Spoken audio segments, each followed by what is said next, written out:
ಓಂ ಶಾಂತಿ. ಇಂದಿನ ಪರಮಾತ್ಮನ ಮಹಾವಾಕ್ಯ ಮುರುಳಿ ದಿನಾಂಕ 11/3/2024. ಬಾಪ್ತಾದ ಮಧುಬನ.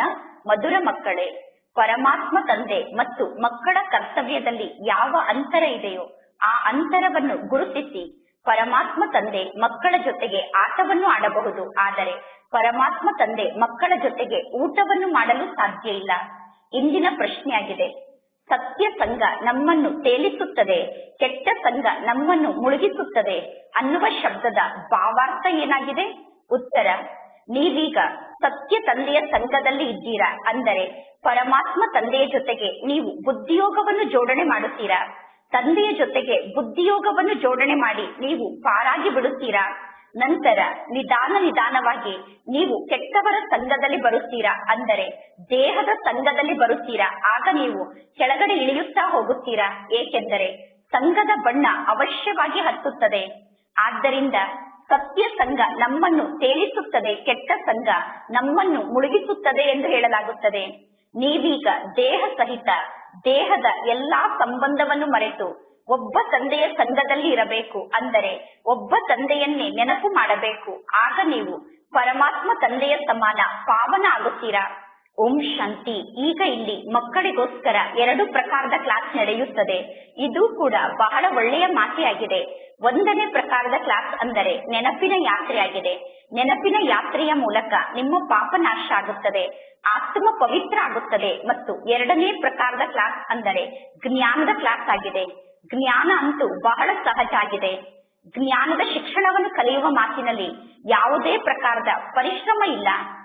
ಸೆಂಟರ್ನಲ್ಲಿ ಕುಳಿತು ಜ್ಞಾನವನ್ನು ಕೇಳುವುದಕ್ಕೂ ಮಧುಬನದಲ್ಲಿ ಕುಳಿತು ಜ್ಞಾನವನ್ನು ಕೇಳುವುದಕ್ಕೂ ಬಹಳಷ್ಟು ಅಂತರ ಇದೆ. ಏಕೆಂದರೆ ಮಧುಬನದಲ್ಲಿ ಪರಮಾತ್ಮ ತಂದೆ ಕುಳಿತಿದ್ದಾರೆ ಮತ್ತು ಮಕ್ಕಳಾದ ನೀವು ಕುಳಿತಿದ್ದೀರಾ. ಮಧುಬನದಲ್ಲಿ ತಂದೆ ಮತ್ತು ಮಕ್ಕಳ ಮಿಲನ ನಡೆಯುತ್ತದೆ ಮತ್ತು ಸೆಂಟರ್ನಲ್ಲೂ ಕೂಡ ಮಿಲನ ನಡೆಯುತ್ತದೆ. ಆದರೆ ಸೆಂಟರ್ನಲ್ಲಿ ಮಕ್ಕಳು ಪರಸ್ಪರ ಮಿಲನವನ್ನು ಮಾಡುತ್ತೀರಾ. ಆದ್ದರಿಂದ ಮಕ್ಕಳಾದ ನೀವು ಪರಮಾತ್ಮ ತಂದೆಯ ಜೊತೆಗೆ ಮಿಲನವನ್ನು ಮಾಡುವುದಕ್ಕೋಸ್ಕರ ತಂದೆಯ ಸಮ್ಮುಖಕ್ಕೆ ಅಂದರೆ ಮಧುಬನಕ್ಕೆ ಬರುತ್ತೀರಾ. ಸೆಂಟರ್ನಲ್ಲಿ ಮಕ್ಕಳಾದ ನೀವು ಒಬ್ಬರು ಇನ್ನೊಬ್ಬರ ಜೊತೆಗೆ ಪರಸ್ಪರ ಮಿಲನವನ್ನು ಮಾಡುತ್ತೀರಾ. ಆದ್ದರಿಂದ ತಂದೆಯ ಜೊತೆ ಮಿಲನವನ್ನು ಮಾಡಲು ನೀವು ಮಧುಬನಕ್ಕೆ ಬರುತ್ತೀರಾ. ಬಲೆ ನೀವೆಲ್ಲರೂ ಪರಮಾತ್ಮ ತಂದೆಯನ್ನು ನೆನಪು ಮಾಡುತ್ತೀರಾ, ಆದರೆ ಮಧುಬನದಲ್ಲಿ ನೀವು ಸಮ್ಮುಖದಲ್ಲಿ ತಂದೆಯನ್ನು ನೋಡುತ್ತೀರಾ.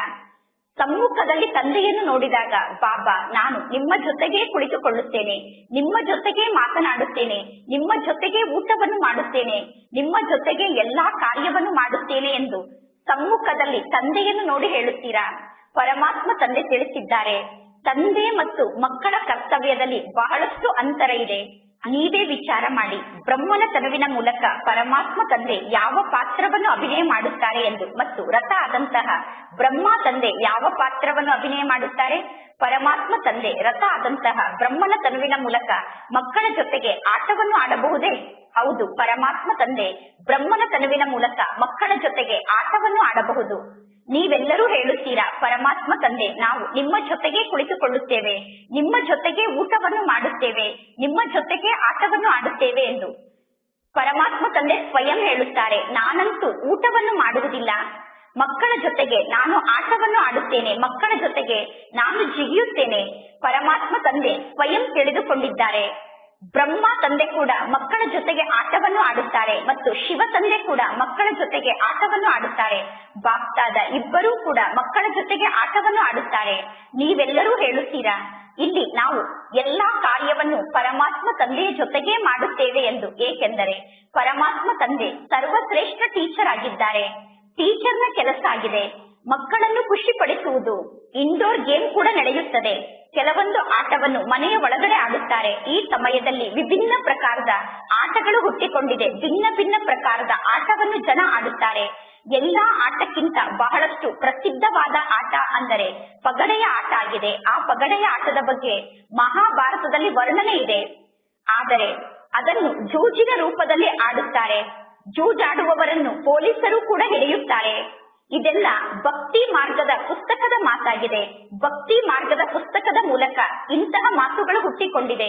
ಈಗ ನಿಮಗೆ ಗೊತ್ತಿದೆ, ವ್ರತ ನಿಯಮ ಮುಂತಾದದ್ದನ್ನು ಮಾಡುವುದು ಇದೆಲ್ಲ ಭಕ್ತಿ ಮಾರ್ಗದ ಮಾತಾಗಿದೆ.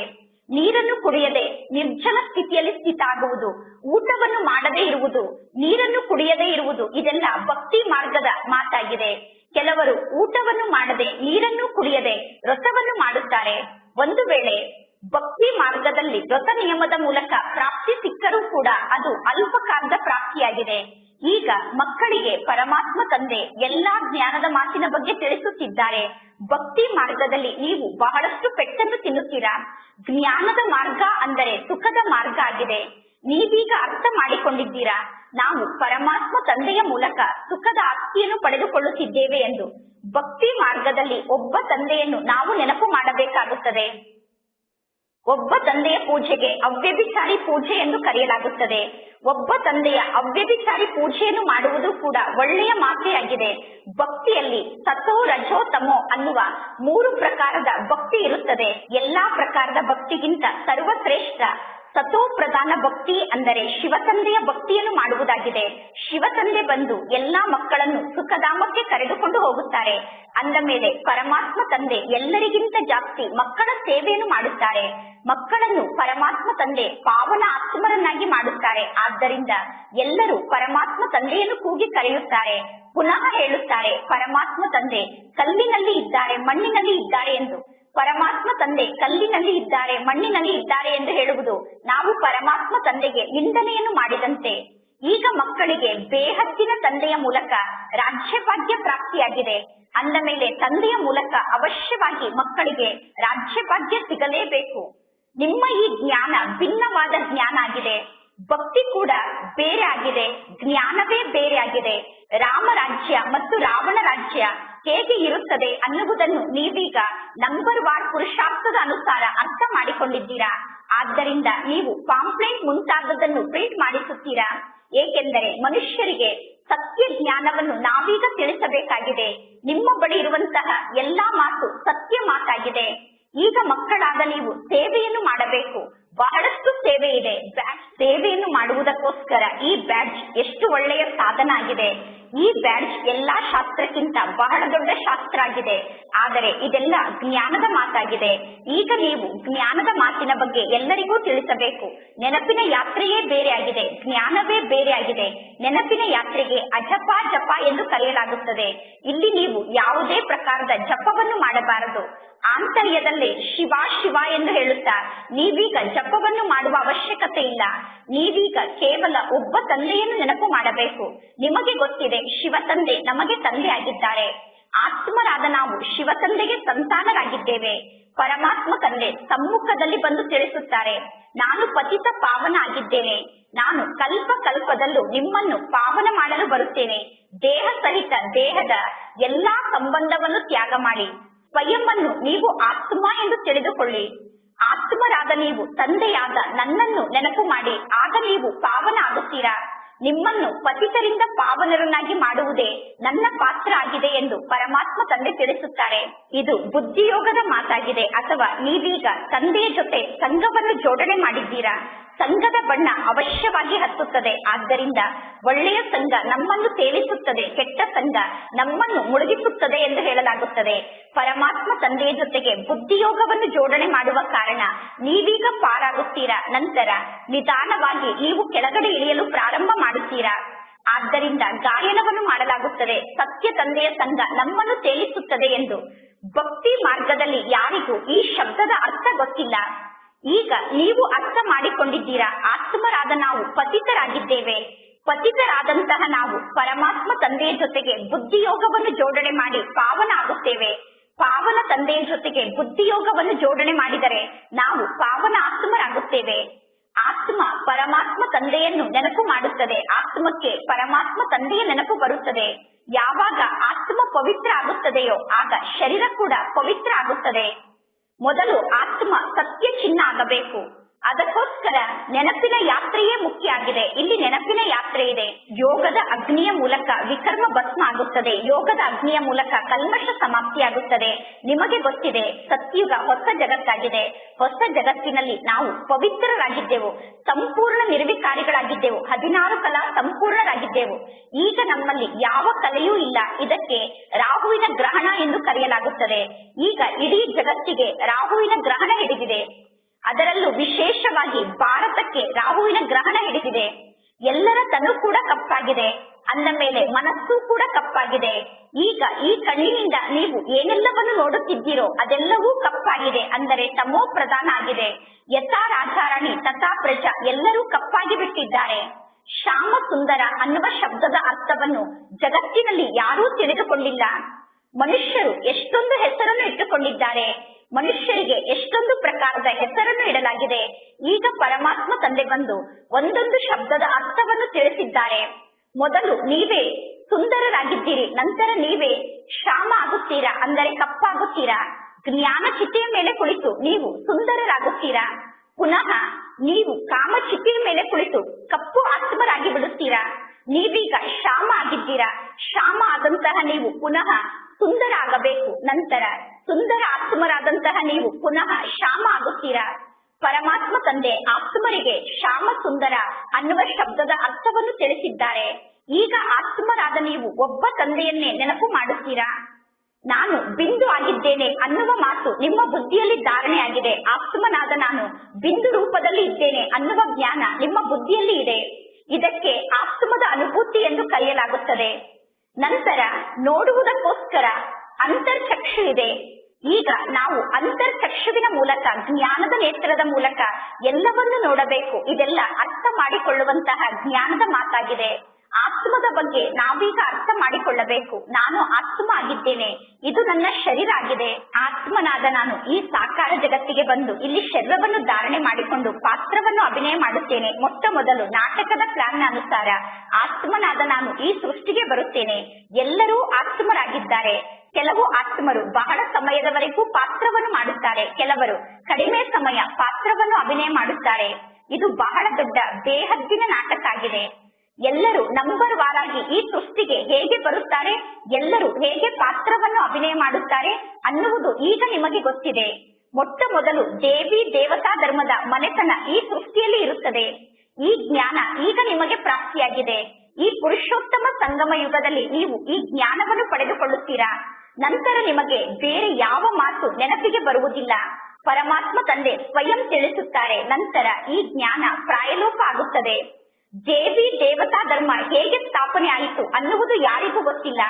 ದೇವತೆಗಳ ಚಿತ್ರ ಇದೆ, ಆದರೆ ದೇವತಾ ಧರ್ಮ ಹೇಗೆ ಸ್ಥಾಪನೆ ಆಗುತ್ತದೆ ಅನ್ನುವುದರ ಬಗ್ಗೆ ಯಾರಿಗೂ ಗೊತ್ತಿಲ್ಲ. ಈಗ ಮಕ್ಕಳಾದ ನಿಮಗೆ ಗೊತ್ತಿದೆ. ನೀವೀಗ ಅನ್ಯರನ್ನೂ ಕೂಡ ನಿಮ್ಮ ಸಮಾನ ಮಾಡಿಕೊಳ್ಳುತ್ತೀರಾ. ಯಾವಾಗ ಬಹಳಷ್ಟು ಜನ ಜ್ಞಾನವನ್ನು ಕೇಳಲು ನಿಮ್ಮ ಸಮ್ಮುಖಕ್ಕೆ ಬರುತ್ತಾರೋ ಆಗ ನೀವು ಪುನಃ ಲೌಡ್ ಸ್ಪೀಕರ್ ಅನ್ನು ಇಡಬೇಕಾಗುತ್ತದೆ. ಯಾವುದಾದರೂ ಯುಕ್ತಿಯನ್ನು ಅವಶ್ಯವಾಗಿ ರಚನೆ ಮಾಡಬೇಕಾಗುತ್ತದೆ. ಬಹಳಷ್ಟು ಜನ ಜ್ಞಾನವನ್ನು ಕೇಳಲು ಬಂದಾಗ ನಿಮಗೆ ದೊಡ್ಡ ಹಾಲ್ನ ಅವಶ್ಯಕತೆ ಬೀಳುತ್ತದೆ. ಹೇಗೆ ಕಲ್ಪದ ಮೊದಲು ನೀವು ಪಾತ್ರವನ್ನು ಅಭಿನಯ ಮಾಡಿದ್ದೀರೋ ಅದೇ ರೀತಿ ಈಗ ನೀವು ಪಾತ್ರವನ್ನು ಅಭಿನಯ ಮಾಡುತ್ತೀರಾ. ಈ ಎಲ್ಲಾ ಜ್ಞಾನದ ಮಾತು ಈಗ ನಿಮಗೆ ಅರ್ಥ ಆಗುತ್ತಿದೆ. ಮಕ್ಕಳ ಸಂಖ್ಯೆ ವೃದ್ಧಿ ಆಗುತ್ತಾ ಇರುತ್ತದೆ. ಪರಮಾತ್ಮ ತಂದೆ ತಿಳಿಸಿದ್ದಾರೆ. ಮದುವೆಯನ್ನು ಮಾಡುವುದಕ್ಕೋಸ್ಕರ ಹಾಲನ್ನು ನಿರ್ಮಾಣ ಮಾಡುತ್ತಾರೆ. ಯಾರು ಮದುವೆಗೋಸ್ಕರ ಕಲ್ಯಾಣ ಮಂಟಪವನ್ನು ನಿರ್ಮಾಣ ಮಾಡಿದ್ದಾರೋ ಅವರಿಗೂ ನೀವು ಜ್ಞಾನವನ್ನು ತಿಳಿಸಬೇಕು. ಇದು ಮದುವೆಗೋಸ್ಕರ ಧರ್ಮಶಾಲೆಯಾಗಿದೆ. ಮದುವೆಯನ್ನು ಮಾಡುವುದಕ್ಕೋಸ್ಕರ ಅನೇಕರು ಧರ್ಮಶಾಲೆಯನ್ನು ನಿರ್ಮಾಣ ಮಾಡುತ್ತಿದ್ದಾರೆ. ಯಾರು ಈಶ್ವರನ ಕುಲದ ಆತ್ಮರಾಗಿದ್ದಾರೋ ಅವರು ತಕ್ಷಣ ಜ್ಞಾನವನ್ನು ಅರ್ಥ ಮಾಡಿಕೊಳ್ಳುತ್ತಾರೆ. ಯಾರು ಈಶ್ವರನ ಕುಲದ ಆತ್ಮರಲ್ಲವೋ ಅವರು ಈ ಜ್ಞಾನ ಮಾರ್ಗದಲ್ಲಿ ವಿಘ್ನವನ್ನು ಹಾಕುತ್ತಾರೆ.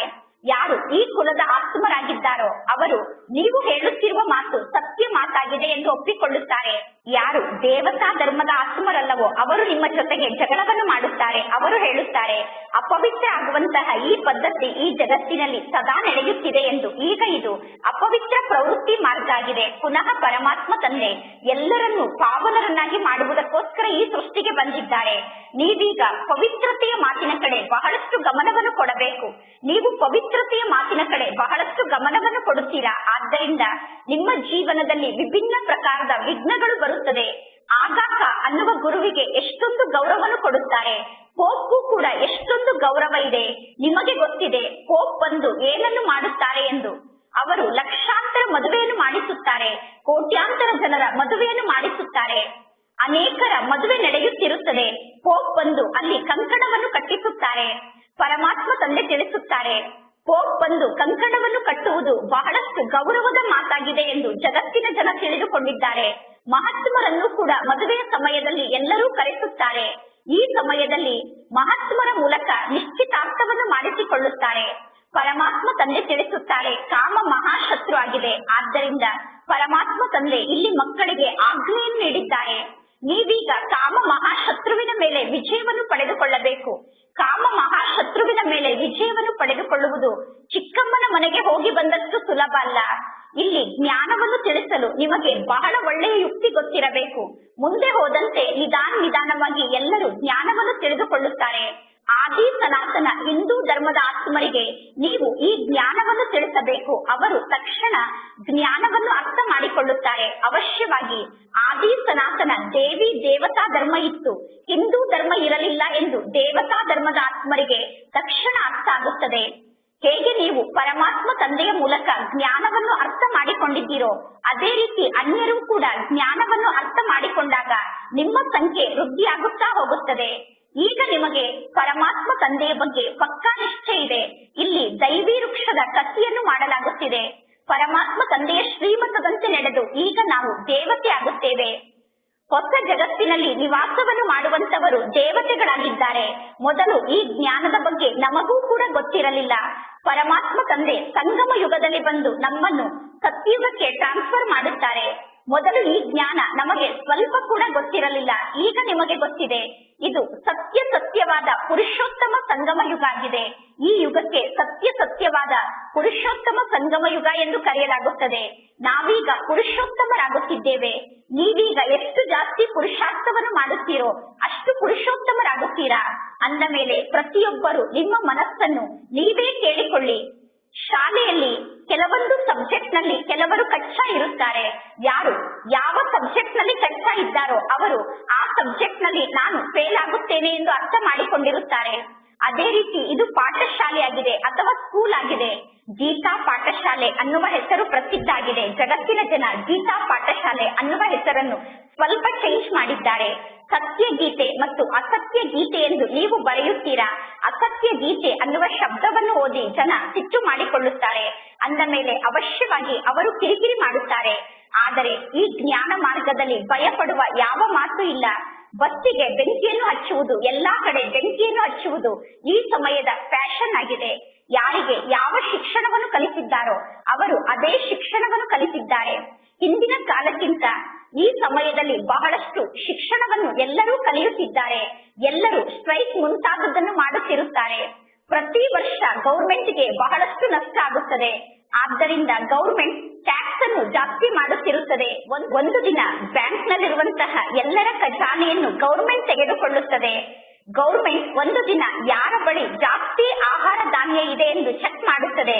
ಯಾರು ಜಾಸ್ತಿ ಆಹಾರ ಧಾನ್ಯವನ್ನು ಇಟ್ಟುಕೊಂಡಿಲ್ಲ ತಾನೆ ಎಂದು ಒಂದು ದಿನ ಗೌರ್ಮೆಂಟ್ ಚೆಕ್ ಮಾಡಿ ಯಾರು ಜಾಸ್ತಿ ಧಾನ್ಯವನ್ನು ಇಟ್ಟುಕೊಂಡಿದ್ದಾರೋ ಅವರ ಬಳಿ ಇರುವ ಆಹಾರ ಧಾನ್ಯವನ್ನು ಗೌರ್ಮೆಂಟ್ ತೆಗೆದುಕೊಳ್ಳುತ್ತದೆ.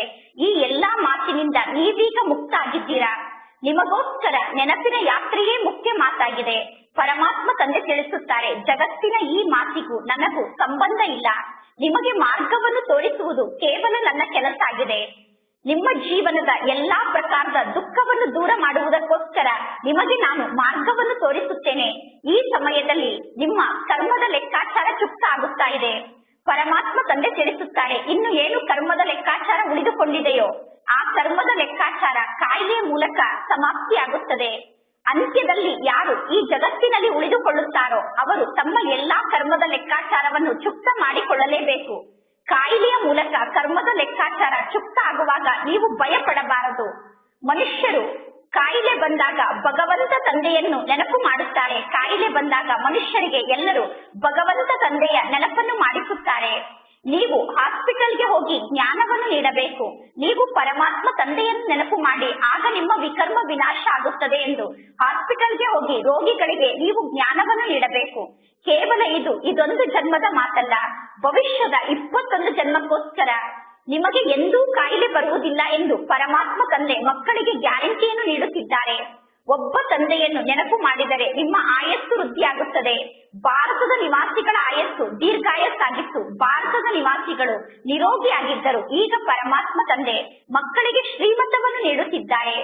ನಿಮ್ಮನ್ನು ಶ್ರೇಷ್ಠರನ್ನಾಗಿ ಮಾಡುವುದಕ್ಕೋಸ್ಕರ ತಂದೆ ನಿಮಗೆ ಶ್ರೀಮತವನ್ನು ನೀಡುತ್ತಿದ್ದಾರೆ. ಪುರುಷೋತ್ತಮ ಅನ್ನುವ ಶಬ್ದವನ್ನು ನೀವು ಎಂದೂ ಮರೆಯಬೇಡಿ.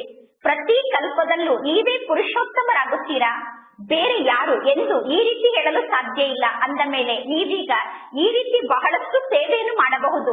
ಡಾಕ್ಟರ್ಸ್ ಗಳಿಗೆ ಜ್ಞಾನವನ್ನು ಕೊಡುವುದಕ್ಕೋಸ್ಕರ ಅವರ ಬಳಿ ಸಮಯವನ್ನು ತೆಗೆದುಕೊಳ್ಳಬೇಕು. ಡಾಕ್ಟರ್ಗಳ ಮೂಲಕ ಯಾವಾಗ ಬೇಕಾದರೂ ಸಮಯವನ್ನು ತೆಗೆದುಕೊಂಡು ಅವರಿಗೆ ನೀವು ಜ್ಞಾನವನ್ನು ಕೊಡಬಹುದು. ಯಾರು ಗೌರ್ಮೆಂಟ್ ನೌಕರಿಯನ್ನು ಮಾಡುತ್ತಾರೋ ನೀವು ಅಂತವರ ಸೇವೆಯನ್ನು ಬಹಳಷ್ಟು ಮಾಡಬಹುದು. ಪೇಷಂಟ್ ಗಳಿಗೆ ನೀವೀಗ ಹೇಳಬೇಕು, ನಮ್ಮೆಲ್ಲರಿಗೂ ದೊಡ್ಡ ಡಾಕ್ಟರ್ ಪರಮಾತ್ಮ ತಂದೆಯಾಗಿದ್ದಾರೆ. ಅವಿನಾಶಿ ಬೇಹದ್ದಿನ ಸರ್ಜನ್ ಪರಮಾತ್ಮ ತಂದೆಯಾಗಿದ್ದಾರೆ. ಈಗ ನೀವು ಆ ಪರಮಾತ್ಮ ತಂದೆಗೆ ಮಕ್ಕಳಾದರೆ 21 ಜನ್ಮಕ್ಕೋಸ್ಕರ ನೀವು ನಿರೋಗಿ ಆಗುತ್ತೀರಾ ಎಂದು ರೋಗಿಗಳಿಗೆ ನೀವು ಹೇಳಬೇಕು. ಹೆಲ್ತ್ ಮಿನಿಸ್ಟರ್ಗೆ ನೀವು ಜ್ಞಾನವನ್ನು ತಿಳಿಸಬೇಕು. ಆರೋಗ್ಯ ಮಂತ್ರಿಗೆ ನೀವು ಜ್ಞಾನವನ್ನು ತಿಳಿಸಬೇಕು. ಆರೋಗ್ಯವನ್ನು ಪ್ರಾಪ್ತಿ ಮಾಡಿಕೊಳ್ಳುವುದಕ್ಕೋಸ್ಕರ ಆರೋಗ್ಯ ಮಂತ್ರಿ ಎಷ್ಟೊಂದು ತಲೆಯನ್ನು ತೆಚ್ಚಿಕೊಳ್ಳುತ್ತಿರುತ್ತಾರೆ. ಎಲ್ಲರನ್ನೂ ಆರೋಗ್ಯವಂತರನ್ನಾಗಿ ಮಾಡುವುದಕ್ಕೋಸ್ಕರ ಆರೋಗ್ಯ ಮಂತ್ರಿ ಎಷ್ಟೊಂದು ತಲೆಯನ್ನು ತೆಚ್ಚಿಕೊಳ್ಳುತ್ತಿರುತ್ತಾರೆ. ಅಂದ ಮೇಲೆ ನೀವೀಗ ಆರೋಗ್ಯ ಮಂತ್ರಿಗೆ ಜ್ಞಾನವನ್ನು ತಿಳಿಸಬೇಕು. ಆರೋಗ್ಯಕ್ಕೋಸ್ಕರ ಜಗತ್ತಿನ ಜನ ಬಹಳಷ್ಟು ತಲೆಯನ್ನು ತೆಚ್ಚಿಕೊಳ್ಳುತ್ತಿದ್ದಾರೆ. ಸತ್ಯಯುಗದಲ್ಲಿ ಮನುಷ್ಯರ ಸಂಖ್ಯೆ ಬಹಳಷ್ಟು ಕಡಿಮೆ ಇತ್ತು. ಆದ್ದರಿಂದ ಸತ್ಯಯುಗದಲ್ಲಿ ಸುಖ, ಶಾಂತಿ, ಪವಿತ್ರತೆ ಎಲ್ಲವೂ ಇತ್ತು. ಈ ಜಗತ್ತಿನಲ್ಲಿ ನೀವು ಎಲ್ಲರ ಕಲ್ಯಾಣವನ್ನು ಮಾಡುವಂತವರಾಗಿದ್ದೀರಾ. ನೀವೀಗ ಮಾರ್ಗದರ್ಶಕರಾಗಿದ್ದೀರಾ. ನೀವು ಪಾಂಡವ ಸಂಪ್ರದಾಯದವರಾಗಿದ್ದೀರಾ. ಅಂದ ಮೇಲೆ ಪರಮಾತ್ಮ ತಂದೆ ತಿಳಿಸುತ್ತಾರೆ, ನೀವು ಪಾಂಡವ ಸಂಪ್ರದಾಯದವರು ಅನ್ನುವ ಜ್ಞಾನದ ಮಾತು ಯಾರ ಬುದ್ಧಿಯಲ್ಲೂ ಇಲ್ಲ. ಫುಡ್ ಮಿನಿಸ್ಟರ್ಗೂ ಕೂಡ ನೀವು ಜ್ಞಾನವನ್ನು ತಿಳಿಸಬೇಕು. ಎಲ್ಲರಿಗಿಂತ ಬಹಳ ದೊಡ್ಡ ಫುಡ್ ಮಿನಿಸ್ಟರ್ ಶಿವ ತಂದೆ ಆಗಿದ್ದಾರೆ ಎಂದು. ಆಹಾರ ಮಂತ್ರಿಗೆ ನೀವು ಜ್ಞಾನವನ್ನು ತಿಳಿಸಬೇಕು. ಎಲ್ಲರಿಗಿಂತ ಬಹಳ ದೊಡ್ಡ ಆಹಾರ ಮಂತ್ರಿ ಶಿವ ತಂದೆ ಆಗಿದ್ದಾರೆ ಎಂದು ಆಹಾರ ಮಂತ್ರಿಗೆ ನೀವು ತಿಳಿಸಬೇಕು. ಪರಮಾತ್ಮ ತಂದೆ ಎಷ್ಟು ಆಹಾರ ಧಾನ್ಯವನ್ನು ನೀಡುತ್ತಾರೆ ಅಂದರೆ ಸತ್ಯಯುಗದಲ್ಲಿ ಎಂದೂ ಆಹಾರ ಧಾನ್ಯಕ್ಕೆ ಕೊರತೆ ಆಗುವುದಿಲ್ಲ. ನೀವೀಗ ಸಂಗಮ ಯುಗದಲ್ಲಿ ಇದ್ದೀರಾ. ನಿಮ್ಮ ಬುದ್ಧಿಯಲ್ಲಿ ಸಂಪೂರ್ಣ ಚಕ್ರದ ಜ್ಞಾನ ಇದೆ. ಆದ್ದರಿಂದ ನಿಮಗೆ ಸ್ವದರ್ಶನ ಚಕ್ರಧಾರಿ ಎಂದು ಕರೆಯಲಾಗುತ್ತದೆ. ಇನ್ನು ಈ ಸಮಯದಲ್ಲಿ ಭಾರತ ದೇಶ ಕಂಗಾಲಾಗಿದೆ. ಎಲ್ಲರಿಗಿಂತ ಅತಿ ಬುದ್ಧಿವಂತ ಆದಂತಹ ಪರಮಾತ್ಮ ತಂದೆ ಬಂದು ಬುದ್ಧಿವಂತರಾಗುವುದಕ್ಕೋಸ್ಕರ ಶಿಕ್ಷಣವನ್ನು ಕಲಿಸುತ್ತಿದ್ದಾರೆ ಅನ್ನುವುದು ಈಗ ಮಕ್ಕಳಿಗೆ ಗೊತ್ತಿದೆ. ಒಳ್ಳೆಯದು. ಮಧುರಾತಿ ಮಧುರ ಅಗಲಿ ಹೋಗಿ ಮರಳಿ ಸಿಕ್ಕಿರುವ ಮಕ್ಕಳ ಪ್ರತಿ ಮಾತ್ಪಿತಾ ಬಾಪ್ತಾದರವರ ನೆನಪು, ಪ್ರೀತಿ ಹಾಗೂ ಸುಪ್ರಭಾತ. ಆತ್ಮಿಕ ಮಕ್ಕಳಿಗೆ ಆತ್ಮಿಕ ತಂದೆಯ ನಮಸ್ತೆ. ಆತ್ಮಿಕ ತಂದೆಗೆ ಆತ್ಮಿಕ ಮಕ್ಕಳ ನೆನಪು, ಪ್ರೀತಿ ಹಾಗೂ ನಮಸ್ತೆ ನಮಸ್ತೆ ನಮಸ್ತೆ. ಧಾರಣೆಗೋಸ್ಕರ ಮುಖ್ಯ ಸಾರ. ಫಸ್ಟ್ ಪಾಯಿಂಟ್, ಒಬ್ಬ ತಂದೆಯ ಜೊತೆಗಾರರಾಗಿ ತಂದೆಯ ಜೊತೆಗೆ ಕುಳಿತುಕೊಳ್ಳಬೇಕು. ತಂದೆಯ ಜೊತೆಗೆ ಊಟವನ್ನು ಮಾಡಬೇಕು. ತಂದೆ ಹೇಳುವಂತಹ ಜ್ಞಾನದ ಮಾತನ್ನೇ ಕೇಳಬೇಕು. ತಂದೆಯ ಜೊತೆಗೆ ಪ್ರತಿಯೊಂದು ಕಾರ್ಯವನ್ನು ಮಾಡುತ್ತಿರುವಂತಹ ಅನುಭವವನ್ನು ಮಾಡಬೇಕು. ಕೆಟ್ಟವರ ಸಂಘವನ್ನು ಬಿಟ್ಟು ಸತ್ಯ ತಂದೆಯ ಸಂಘದಲ್ಲೇ ಇರಬೇಕು. ಸೆಕೆಂಡ್ ಪಾಯಿಂಟ್, ಕರ್ಮದ ಲೆಕ್ಕಾಚಾರವನ್ನು ನೆನಪಿನ ಯಾತ್ರೆಯ ಮೂಲಕ ಚುಕ್ತ ಮಾಡಿಕೊಂಡು ಸಂಪೂರ್ಣ ಪಾವನ ಆಗಬೇಕು ಮತ್ತು ಕರ್ಮ ಭೋಗವನ್ನು ಚುಕ್ತ ಮಾಡಿಕೊಂಡು ಕಾಯಿಲೆ ಅನ್ನುವ ಕರ್ಮ ಭೋಗವನ್ನು ಚುಕ್ತ ಮಾಡಿಕೊಂಡು ಸಂಪೂರ್ಣ ಪಾವನ ಆಗಬೇಕು. ಸಂಗಮ ಯುಗದಲ್ಲಿ ಸ್ವಯಂ ಅನ್ನು ಸತ್ಯುಗಕ್ಕೋಸ್ಕರ ಸಂಪೂರ್ಣ ಟ್ರಾನ್ಸ್ಫರ್ ಮಾಡಿಕೊಳ್ಳಬೇಕು. ಇಂದಿನ ವರದಾನ ಆಗಿದೆ, ಮನಸ್ಸಿನಿಂದ ನನ್ನ ಬಾಬಾ ಎಂದು ಹೇಳಿ ಸತ್ಯ ವ್ಯಾಪಾರವನ್ನು ಮಾಡುವಂತಹ ಸಮರ್ಪಿತರು ಅಥವಾ ಮರುಜೀವಿಗಳು ಆಗಿ ಬ್ರಹ್ಮ ಕುಮಾರಿ ಆಗುವುದು ಅಂದರೆ ಸಮರ್ಪಿತರಾಗುವುದಾಗಿದೆ. ಯಾವಾಗ ನೀವು ಮನಸ್ಸಿನಿಂದ ನನ್ನ ಬಾಬಾ ಎಂದು ಹೇಳುತ್ತೀರೋ ಆಗ ಪರಮಾತ್ಮ ತಂದೆ ಕೂಡ ತಿಳಿಸುತ್ತಾರೆ, ಮಕ್ಕಳೇ ನನ್ನ ಸರ್ವಸ್ವವೂ ನಿಮ್ಮದಾಗಿದೆ ಎಂದು. ಬಲೆ ನೀವು ಪ್ರವೃತ್ತಿಯಲ್ಲಿ ಇರಬಹುದು ಅಥವಾ ಸೆಂಟರ್ ನಲ್ಲಿ ಇರಬಹುದು, ಆದರೆ ಯಾವಾಗ ನೀವು ಮನಸ್ಸಿನಿಂದ ನನ್ನ ಬಾಬಾ ಎಂದು ಹೇಳುತ್ತೀರೋ ಆಗ ಪರಮಾತ್ಮ ತಂದೆ ನಿಮ್ಮನ್ನು ತಮ್ಮ ಮಗುವನ್ನಾಗಿ ಮಾಡಿಕೊಳ್ಳುತ್ತಾರೆ. ಇದು ಮನಸ್ಸಿನ ವ್ಯಾಪಾರ ಆಗಿದೆ. ಇದು ಬಾಯಿ ಮಾತಿನ ವ್ಯಾಪಾರ ಅಲ್ಲ. ಇದು ಸ್ಥೂಲ ವ್ಯಾಪಾರ ಅಲ್ಲ. ಸಮರ್ಪಿತರಾಗುವುದು ಅಂದರೆ ಶ್ರೀಮತದ ಆಜ್ಞೆಯಂತೆ ನಡೆಯುವುದು. ಸಮರ್ಪಿತರಾಗುವುದು ಅಂದರೆ ಶ್ರೀಮತದ ರೇಖೆಯ ಒಳಗಡೆ ಇರುವುದು. ಇಂತಹ ಸಮರ್ಪಿತರಾದಂತಹ ಆತ್ಮರೇ ಮರುಜನ್ಮವನ್ನು ಪಡೆದುಕೊಂಡಂತಹ ಬ್ರಾಹ್ಮಣ ಆತ್ಮರಾಗಿದ್ದಾರೆ. ಇಂದಿನ ಸ್ಲೋಗನ್ ಆಗಿದೆ, ಒಂದು ವೇಳೆ ನಾನು ಅನ್ನುವ ಶಬ್ದದ ಬಗ್ಗೆ ನಿಮಗೆ ಪ್ರೀತಿ ಇದ್ದರೆ ಅನೇಕ ಪ್ರಕಾರದ ನಾನು ಅನ್ನುವ ಶಬ್ದವನ್ನು ನನ್ನ ಬಾಬಾ ಅನ್ನುವ ಒಂದು ಶಬ್ದದಲ್ಲಿ ಸಮಾವೇಶ ಮಾಡಿಬಿಡಿ. ಪರಮಾತ್ಮ ತಂದೆ ಒಬ್ಬರೇ ನನ್ನವರಾಗಿದ್ದಾರೆ ಅನ್ನುವ ಸ್ಮೃತಿಯಲ್ಲಿ ಸ್ಥಿತ ಆದಾಗ ನನ್ನದು ಅನ್ನುವ ಶಬ್ದದಿಂದ ನಾವು ಮುಕ್ತ ಆಗುತ್ತೇವೆ. ಇಂದು ನಮ್ಮೆಲ್ಲರ ಅತಿ ಸ್ನೇಹಿ ಬಾಪ್ತಾದರವರ ಕಣ್ಮಣಿ ಹೃದಯದಲ್ಲಿ ಕುಳಿತಿರುವಂತಹ ಮತ್ತು ಹೃದಯೇಶ್ವರನನ್ನು ತಮ್ಮ ನಮ್ಮ ಹೃದಯದಲ್ಲಿ ಕೂರಿಸಿಕೊಂಡಿರುವಂತಹ ಬಾಪ್ತಾದರವರ ರಥ ಆದಂತಹ ಸಣ್ಣ ನಂದಿಯಾದಂತಹ ದಾದಿ ಗುಲ್ಸಾರ್ಜಿಯವರ ಅವ್ಯಕ್ತ ಸ್ಮೃತಿ ದಿನ ಆಗಿದೆ. 11 ಮಾರ್ಚ್ 2021 ಗುಲ್ಸಾರ್ ದಾದೀಜಿಯವರು ಅವ್ಯಕ್ತ ವತನದ ನಿವಾಸಿಯಾದರು. ಈ ದಿನ ಅವರ ಪುಣ್ಯ ಸ್ಮೃತಿ ದಿನ ಆಗಿದೆ. ಅಂದ ಮೇಲೆ ನಾವೆಲ್ಲರೂ ಗುಲ್ಸಾರ್ ದಾದೀಜಿಯವರ ಅಮೂಲ್ಯ ವಚನವನ್ನು ನಮ್ಮ ಜೀವನದಲ್ಲಿ ಧಾರಣೆ ಮಾಡಿಕೊಂಡು ದಾದೀಜಿಯವರ ಸ್ನೇಹ ಮತ್ತು ಬಾಪ್ತಾದರವರ ಪಾಲನೆಗೆ ರಿಟರ್ನ್ ಅನ್ನು ನೀಡೋಣ. ಅದಕ್ಕೋಸ್ಕರ ನಾವೆಲ್ಲರೂ ಸತ್ಯ ಮನಸ್ಸಿನಿಂದ ಗುಲ್ಸಾರ್ ದಾದೀಜಿಯವರಿಗೆ ಸತ್ಯ ಶ್ರದ್ಧಾಂಜಲಿಯನ್ನು ಅರ್ಪಣೆ ಮಾಡೋಣ. ಗುಲ್ಸಾರ್ ದಾದೀಜಿಯವರು ಉಚ್ಚರಿಸಿದಂತಹ ಕೆಲವೊಂದು ಅಮೂಲ್ಯ ವಚನವನ್ನು ನಿಮ್ಮೆಲ್ಲರಿಗೂ ಮಧುಬನದಿಂದ ಕಳಿಸಲಾಗುತ್ತಿದೆ. ಈ ದಿನ ಈ ಎಲ್ಲಾ ವಚನವನ್ನು ನಾವು ಜೀವನದಲ್ಲಿ ಧಾರಣೆ ಮಾಡಿಕೊಳ್ಳೋಣ. ಫಸ್ಟ್ ಪಾಯಿಂಟ್, ನೀವು ನಿಮ್ಮ ಸರ್ವ ಜವಾಬ್ದಾರಿಯನ್ನು ಪರಮಾತ್ಮ ತಂದೆಗೆ ನೀಡಿ ಡಬ್ಬಲ್ ಲೈಫ್ ಸ್ಥಿತಿಯಲ್ಲಿ ಸ್ಥಿತಾಗಿ ಆಗ ಖುಷಿಯಲ್ಲಿ ನೃತ್ಯವನ್ನು ಮಾಡುತ್ತಿರುತ್ತೀರಾ. ಸೆಕೆಂಡ್ ಪಾಯಿಂಟ್, ಮನಸ್ಸು ಬುದ್ಧಿಯನ್ನು ಒಬ್ಬ ತಂದೆಯ ಜೊತೆಗೆ ಜೋಡಣೆ ಮಾಡಿ ಮನಸ್ಸನ್ನು ಏಕಾಗ್ರವಾಗಿ ಇಟ್ಟುಕೊಳ್ಳಿ. ಇದೇ ಸತ್ಯ ಸಾಧನೆಯಾಗಿದೆ. ಮೂರನೇ ಪಾಯಿಂಟ್, ಪರಮಾತ್ಮನ ಪ್ರೀತಿ ನಿಸ್ವಾರ್ಥ ಪ್ರೀತಿಯಾಗಿದೆ. ಅದಕ್ಕೋಸ್ಕರ ಪರಮಾತ್ಮನ ಪ್ರೀತಿಗೆ ರಿಟರ್ನ್ ಆಗಿ ಸರ್ವಸ್ವವನ್ನು ಪರಮಾತ್ಮ ತಂದೆಗೆ ಅರ್ಪಣೆ ಮಾಡಿ ಪರಮಾತ್ಮ ತಂದೆಯ ಸಮಾನಾಗಿ. ಪರಮಾತ್ಮ ತಂದೆಯ ಪ್ರೀತಿ ನಿಸ್ವಾರ್ಥ ಪ್ರೀತಿಯಾಗಿದೆ. ಆ ಪ್ರೀತಿಗೆ ರಿಟರ್ನ್ ಆಗಿ ನೀವೀಗ ಕೇವಲ ತಂದೆಯ ಸಮಾನ ಆಗಿ. ನಾಲ್ಕನೇ ಪಾಯಿಂಟ್, ಪರಮಾತ್ಮ ತಂದೆಯ ಜೊತೆಯ ಅನುಭವವನ್ನು ಮಾಡುವುದಕ್ಕೋಸ್ಕರ ಮನಸ್ಸು ಬುದ್ಧಿಯನ್ನು ಸ್ವಚ್ಛವಾಗಿ ಇಟ್ಟುಕೊಳ್ಳಿ ಮತ್ತು ಕ್ಲೀನ್ ಆಗಿ ಇಟ್ಟುಕೊಳ್ಳಿ. ಐದನೇ ಪಾಯಿಂಟ್, ಸರ್ವಶಕ್ತಿವಂತ ತಂದೆ ಜೊತೆಗಿದ್ದಾರೆ ಅನ್ನುವ ಸ್ಮೃತಿಯಲ್ಲಿದ್ದು ಸದಾ ಖುಷಿಯಲ್ಲಿ ಇರಿ. ಎಂದು ಗೊಂದಲಕ್ಕೊಳಗಾಗಬೇಡಿ, ಎಂದು ಭಯ ಪಡಬೇಡಿ, ಎಂದು ಬೇಸರಕ್ಕೊಳಗಾಗಬೇಡಿ. ಆರನೇ ಪಾಯಿಂಟ್, ಸೂಕ್ಷ್ಮ ಶರೀರದ ಮೂಲಕ ಸೇವೆಯನ್ನು ಮಾಡುವುದಕ್ಕೋಸ್ಕರ ಡಬ್ಬಲ್ ಲೈಟ್ ಆಗಿ. ಏಳನೇ ಪಾಯಿಂಟ್, ಪರಮಾತ್ಮ ತಂದೆಗೆ ನಿಮ್ಮ ಮನಸ್ಸಿನ ಸಂಪೂರ್ಣ ಸಮಾಚಾರವನ್ನು ತಿಳಿಸಿ ಪರಮಾತ್ಮ ತಂದೆಯನ್ನು ನಯನದಲ್ಲಿ ಕೂರಿಸಿಕೊಳ್ಳಿ. ಆಗ ನಿಮ್ಮ ನಯನ ಬೇರೆ ಯಾರಿಗೂ ಆಕರ್ಷಿತ ಆಗುವುದಿಲ್ಲ. ತಂದೆಯನ್ನು ನಿಮ್ಮ ನಯನದಲ್ಲಿ ಕೂರಿಸಿಕೊಂಡರೆ ಬೇರೆ ಯಾರು ನಿಮ್ಮ ನಯನದಲ್ಲಿ ಕುಳಿತುಕೊಳ್ಳಲು ಸಾಧ್ಯ ಇಲ್ಲ. ಎಂಟನೇ ಪಾಯಿಂಟ್, ಅಂತಿಮ ಸಮಯದಲ್ಲಿ ಮನಸ್ಸಾ ಸೇವೆಯನ್ನು ಮಾಡುವುದಕ್ಕೋಸ್ಕರ ಸರ್ವಶಕ್ತಿಯ ಸ್ಟಾಕ್ ಅನ್ನು ಜಮಾ ಮಾಡಿಕೊಳ್ಳಿ. ಈ 8 ಪಾಯಿಂಟ್ ಗುಲ್ಸಾರ್ ದಾದೀಜಿಯವರು ಉಚ್ಚರಿಸಿದಂತಹ ಅಮೂಲ್ಯ ವಚನ ಆಗಿದೆ. ಈ 8 ಪಾಯಿಂಟ್ ಅನ್ನು ನಾವು ಧಾರಣೆ ಮಾಡಿಕೊಂಡು ದಾದೀಜಿಯವರಿಗೆ ಸತ್ಯ ಶ್ರದ್ಧಾಂಜಲಿಯನ್ನು ಅರ್ಪಣೆ ಮಾಡೋಣ. ಒಳ್ಳೆಯದು. ಓಂ ಶಾಂತಿ.